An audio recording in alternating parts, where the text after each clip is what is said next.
Hi guys, ఎలా ఉన్నారు అందరూ? బాగున్నారా? నేనైతే చాలా చాలా బాగున్నాను. మీరు కూడా బాగుండాలని మనస్ఫూర్తిగా కోరుకుంటున్నాను. Welcome back to my channel. It's me Anu. నా వీడియోస్ కనుక మీకు నచ్చినట్లయితే like and share, subscribe to my channel. ఇక ఈ వీడియోలో థంబ్నెయిల్ చూస్తుంటే మీకు ఆల్రెడీ అర్థమైపోయి ఉంటుంది. మేమైతే మొన్న రీసెంట్గా విలేజ్కి వెళ్ళినప్పుడు వైజాగ్లో అయితే ఆర్కే బీచ్కి వెళ్ళాము. అప్పుడు తీసిందే ఈ వీడియో అన్నమాట. మేము ప్రతిసారి ఇంటికి వెళ్ళేటప్పుడైతే విలేజ్‌కి వెళ్ళేటప్పుడైతే డైరెక్ట్ ట్రైన్‌కి వెళ్ళేవాళ్ళము. అంటే ఎన్‌జేపీ టు హైదరాబాద్‌కైతే ఆ ట్రైన్‌కైతే వెళ్ళేవాళ్ళము. కానీ ఈసారి ఏంటంటే ఎన్‌జేపీ టు వైజాగ్ వరకి ఒక ట్రైను, వైజాగ్ నుంచి బాసర వరకు ఒక ట్రైను. 2 ట్రైన్‌లయితే చేంజ్ అయ్యామన్నమాట. అంటే ఎన్‌జేపీ టు వైజాగ్ వరకైతే రావడం మాకు 24 అవర్స్ జర్నీ.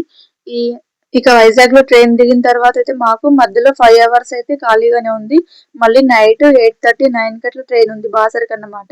అంతవరకు రైల్వే స్టేషన్‌లో ఉండి ఏం చేద్దాం అనుకోని మళ్ళీ ఫ్రెష్ అప్ అయిపోయి వైజాగ్ బీచ్‌కి అయితే వెళ్ళాము. ఆర్కే బీచ్‌కి అయితే వెళ్ళాము. అసలు మా జర్నీలో ఉన్న ఖాళీ టైంలో బీచ్‌కి వెళ్దామన్న ప్లానింగే లేదు. కానీ అనుకోకుండా అయితే వెళ్ళాలి అని డిసైడ్ అయ్యాము. ఇంకా చకచక హాఫ్ అన్ అవర్‌లో అయితే ఫ్రెష్ అప్ అయిపోయి బీచ్‌కి అయితే వెళ్ళాము. అందులోనూ మేము బీచ్‌కి వెళ్ళిన సమయం అయితే ఈవినింగ్ అన్నమాట. ఈవినింగ్ అయితే బీచ్‌లో ఎంత మంచి వ్యూ ఉంటుందో ఇక నేను చెప్పాల్సిన అవసరం లేదు.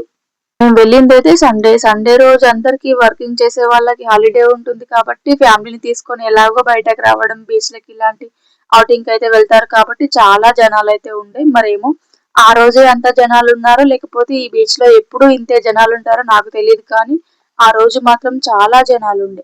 ఇక మేము వెళ్ళింది సాయంత్రం టైంలో కాబట్టి చల్లటి గాలి, వస్తూ పోయే అలలు, బీచ్‌లో చాలా జనాలు, సందడి సందడిగా అసలు చూడటానికి చాలా బాగుంది. రిటర్న్ అక్కడి నుంచి రావాలని కూడా అనిపించలేదు. కానీ మాకు ఎక్కువ టైం అయితే లేకుండే. మేము వెళ్ళటానికి ఆటోలోనే 20 మినిట్స్ అయిపోయింది. మళ్ళీ అక్కడ 1 అవర్ అట్లా స్టే చేసి మళ్ళీ రావటానికి ఒక 20 మినిట్స్. మళ్ళీ మేము ఇక్కడ లగేజ్ లాగ్ రూమ్‌లో పెట్టుకున్నాం కదా! అవన్నీ పికప్ చేసుకొని మళ్ళీ ట్రైన్ కోసం వెయిట్ చేయాలి కాబట్టి తొందరగా చూసైతే 1 అవర్‌లో అయితే రిటర్న్ వచ్చేసాము. ఇక మేము బీచ్‌లోకి ఎంటర్ అవ్వగానే మాకొక ఫోటోగ్రాఫర్ అయితే తగులుకున్నాడు. ఫోటోస్ దిగండి సార్, దిగండి సార్, 10 రూపీస్, 20 రూపీస్ అంటూ మా వెంట వస్తూనే ఉన్నాడు. మమ్మల్ని ఫాలో చేశాడు. ఇంకా వీడిదేంటి గోల అని చెప్పి మా బావ అయితే అతన్నే ఫిక్స్ చేసేసాడన్నమాట ఫోటోస్ దిగడానికైతే.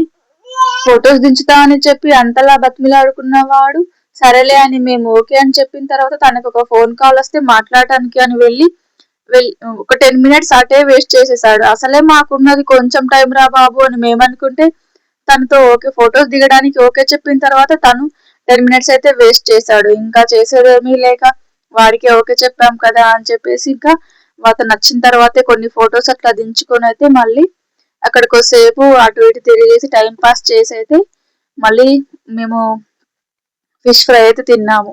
బీచ్‌కి అయితే వెళ్ళాం కానీ వాటర్‌తో ఆడుకోలేము. అలాగని వాటర్ లోపలికి వెళ్ళి తడవను లేదు. ఎందుకంటే మళ్ళీ మేము వెళ్ళాలి కదా! మాకు ట్రైన్‌కి టైం అవుతుంది. మళ్ళీ డ్రెస్ చేంజ్ అంటే ట్రైన్ మిస్ అయ్యే అవకాశాలుంటాయి కాబట్టి వాటర్ లోపలికైతే వెళ్ళలేదు. మళ్ళీ మేము వెళ్ళింది కూడా ఇటు సైడ్ అన్నీ బండలు రాతిల్లాగున్నాయి. అటు సైడే వెళ్ళాం. ఎందుకంటే కొన్ని ఫోటోస్ దించుకొని దూరం నుంచి చూసేసి వద్దామని చెప్పేసి వెళ్ళాం కదా! అందుకే వాటర్ ఎక్కువగా ఉన్న సైడ్ వెళ్ళలే. మళ్ళీ మా పెద్ద బాబు చూసాడంటే వాటర్‌తో ఆడుకోవడానికి ట్రై చేస్తాడు. తడిసిపోతాడు కాబట్టి వాడితో పెద్ద తలనొప్పి అని చెప్పి మళ్ళీ రిటర్న్ రమ్మన్నా వాడు రాడు. అందుకే మేము ఇటు సైడ్ అయితే వెళ్ళి కొన్ని ఫొటోస్ దిగేసి బీచ్ అందాలు కొంచెం చూసేసి అయితే వచ్చాము. బీచ్‌కి ఒక్కసారైనా వెళ్ళాలి అసలు ఎలా ఉంటుందో బీచ్ దగ్గర వెదరు అని చాలా సార్లు అనుకున్నా. కానీ ఇలా ఏ ప్లానింగ్ లేకుండా అన్‌ఎక్స్‌పెక్టెడ్‌గా వెళ్తానని అయితే అస్సలు అనుకోలేదు.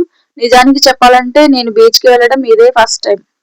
మేము వెళ్ళింది సాయంత్రం టైంలో కాబట్టి అందుకే వ్యూ ఇంకా చాలా బాగుందేమో అని నాకు అనిపించింది. కానీ నేను ఈ బీచ్ గురించి ఎక్స్పెక్ట్ చేసింది వేరా, ఇక్కడ ఉంది వేరా. నేనేమనుకున్నానంటే వాటర్ కదా అది, బీచ్ కదా, సముద్రం కదా, వాటర్ చాలా ఉంటాయి కదా, సిటీకి కొంచెం దూరంలో సిటీకి బయట అని ఉంటుందేమో అని నేను అనుకున్నా. కానీ అసలు సిటీకి దగ్గరలో ఈ బీచ్ కి పక్కనే హైవే రోడ్ లాంటి రోడ్ ఒకటి ఉంది. జస్ట్ ఒక బ్రిడ్జ్ లాంటిది ఉంది అంతే. పక్కనే బీచ్ ఉంది. అసలు నేను చూడగానే షాక్ అయిపోయా. ఇలా ఉంటుందా అసలు బీచ్ అని నేను అనుకున్నా. ఇక బీచ్ కి వెళ్ళే దారి కూడా అంతే. రైల్వే స్టేషన్ నుంచి సిటీలో నుంచే మధ్యలో నుంచే వెళ్ళాలి. సిటీ కొంచెం ఎండింగ్ అయ్యేటప్పటికి బీచ్ అయితే వస్తుందన్నమాట. బీచ్ వన్ సైడ్ ఉంటే సిటీ వన్ సైడ్ ఉంది అని ఒక క్లారిటీ అయితే వచ్చింది. కానీ బీచ్ కి సిటీకి పెద్ద దూరం ఏం లేదు, దగ్గరే పక్కన. ఇక్కడ మనం బీచ్ లో నిలబడి సిటీ సైడ్ చూస్తే పెద్ద పెద్ద బిల్డింగ్స్ అయితే మీకు వీడియోలో కనిపిస్తున్నాయి చూడండి. ఇక ఇక్కడ బీచ్ లో అయితే ఒక ఐస్ క్రీమ్ బండి, అలాగే చిన్న పిల్లలకి ఆడుకోవడానికి టాయ్స్, అట్లా కొన్ని కొన్ని చిన్న చిన్న షాపులు కూడా ఉన్నాయి. ఇంకా మా పెద్ద బాబు అయితే అప్పుడు ఐస్ క్రీమ్ తింటా పాపా అని చెప్తే ఇక మా బావ అయితే ఐస్ క్రీమ్ తినిపిస్తున్నాడు వాడికి. ఇక ఐస్ క్రీమ్ బండి పక్కనే ఇక చిన్న పిల్లలకి ఆడుకోవడానికి టాయ్స్ కూడా ఉంటే మా చిన్నోడికి ఏమైనా కొందాం, ట్రైన్ లో ఆడుకుంటాడు అని నేను చెప్తే ఇక మా బావ అయితే మా చిన్నోడికి గిలిక లాంటిది అయితే ఒకటి తీసుకున్నాడు అన్నమాట. వాడు దాంతో చాలా టైం పాస్ చేశాడు ట్రైన్ లో. ఇక్కడ ఆల్మోస్ట్ బీచ్ చూడడము, వాటర్ దగ్గరికి వెళ్ళడం, ఫోటోషూట్ అన్ని కంప్లీట్ అయిపోయాయి. మేము ఏంటంటే బీచ్ కి వచ్చాం కదా, ఫిష్ ఫ్రై తిందాం అని చెప్పేసి ఫిష్ ఫ్రై ఉన్న షాప్ దగ్గరికి అయితే వెళ్తున్నాం. వేడి వేడిగా అక్కడే చేసిస్తున్నారు, కానీ స్మెల్ అయితే చాలా ఘోరంగా ఉంది. ఒక పక్క తినాలని కూడా లేదు, కానీ మా బావ తిందాం ఏం కాదులే ఇంకా టైం ఉంది కదా మనం వెళ్ళడానికి అని చెప్తే సరేలే అని చెప్పేసి ఇంకా అక్కడే కొద్దిసేపు వెయిట్ చేసి ఇక వేడి వేడిగా తీసుకొని అయితే ఫిష్ ఫ్రై అయితే తిన్నాము. చెప్పాలంటే ఈ వైజాగ్ లో ఉన్న వాళ్ళందరూ అదృష్టవంతులు అని చెప్పొచ్చు. ఎందుకంటే నాకు అనిపించింది కూడా, ఎందుకంటే బీచ్ దగ్గరగా ఉండడం వల్ల ఇంట్లో ఉండి ఉండి బోర్ కొట్టినప్పుడు, మనసుకి ఏదో బాగోలేనప్పుడు, బయటకి ఎక్కడికైనా వెళ్ళాలి అనిపించినప్పుడు, పిల్లల్ని తీసుకొని బయటకి వెళ్ళాలి అవుటింగ్ అనుకున్నప్పుడు కూడా ఈ బీచ్ కి వచ్చి 1-2 అవర్స్ ఇక్కడ టైం స్పెండ్ చేస్తే చాలు, ఎంత టెన్షన్స్ ఉన్నా పీస్ఫుల్ గా అయిపోతుంది మనసు అయితే. అంత బాగుంది. అందుకే నాకు అనిపించింది వైజాగ్ లో ఉన్న వాళ్ళైతే చాలా లక్కీ అని అనిపించింది. ఆల్మోస్ట్ ఇక బీచ్ లో తిరగడం అయితే అయిపోయింది. ఉన్న 40-45 మినిట్స్ కానీ బీచ్ లో మొత్తం తిరిగేసామన్నమాట. ఆ ఇసుకలో తిరిగి తిరిగి కాళ్ళు కూడా నొప్పులు వచ్చాయి. ఇక ఫైనల్ గా ఇక్కడ ఫిష్ ఫ్రై అయితే తింటున్నాము. నేను మా చిన్నవాడిని ఎత్తుకున్నా కాబట్టి ఇంకా మా బావ తింటున్నప్పుడే 2-3 పీసెస్ అయితే నాకు తినిపించేశాడు.